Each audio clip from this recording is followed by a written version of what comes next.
Bonjour YouTube, c'est un plaisir de vous retrouver aujourd'hui. Et aujourd'hui, suite à ma première vidéo que j'avais fait sur les humoristes, je vous fais la deuxième partie des meilleurs humoristes sur Netflix. C'est sûr qu'avec des mecs comme ça, c'est compliqué d'être musulman derrière, ça c'est sûr. Sauf au PSG. Nasser El Khelaifi. Et vous l'avez déjà entendu s'exprimer en français, ce monsieur? Ça respire pas le terroir, hein. Un des meilleurs humoristes de France, Thomas N'Gijol. Parce que...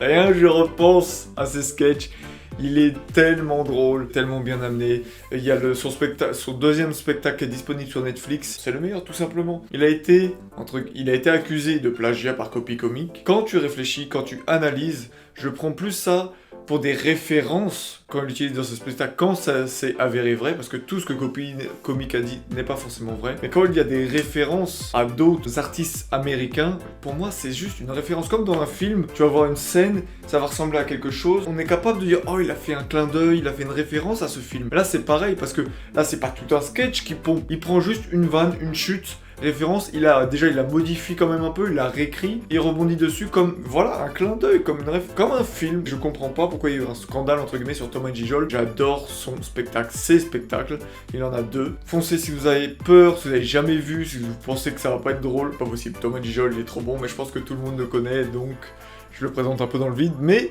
pour moi il est meilleur, pour moi il fait partie des meilleurs.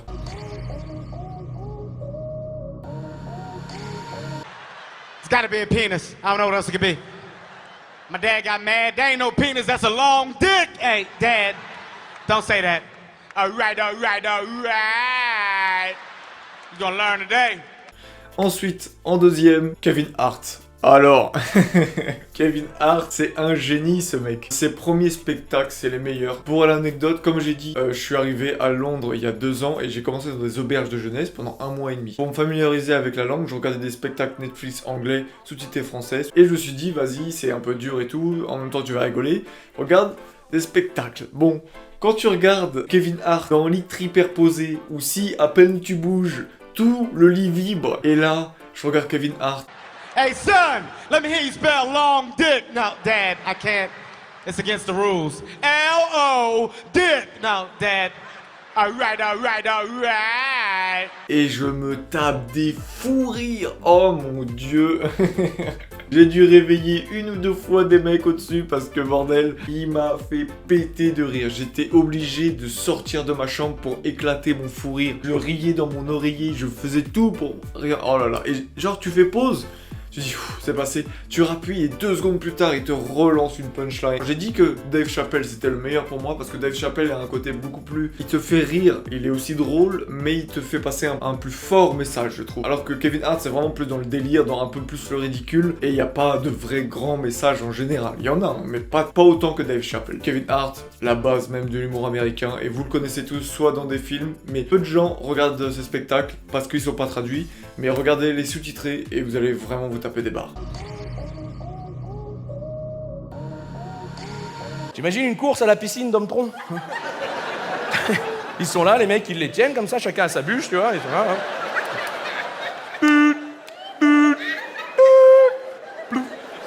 Artus, qui a un spectacle sur Netflix qui est vraiment très drôle. Il est un peu beauf, qui est bien.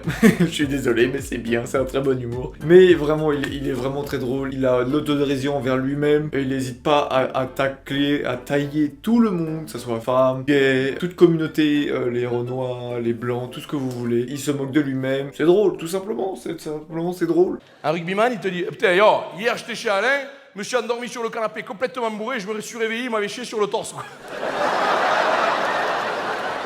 Artus, franchement, c'est un peu aussi la personne qu'on entend parler, mais qui est pas éclaté, quoi. Alors qu'il mérite. Il mérite totalement parce que il est trop drôle. Donc voilà, c'était mes 3 humoristes pour cette partie 2. Donc en tout, mes 6 humoristes, je dois rappeler, il y a Thomas N'Gijol, Kevin Hart, Artus, Gaspard Proust, Dave Chappelle, et pour terminer, Blanche Gardin. Donc c'est mes 6 meilleurs spectacles. Je vous laisse regarder ma précédente vidéo. J'espère que ça vous aura plu, que ça vous aura fait découvrir des choses. Je vous dis à la prochaine. Merci pour tout.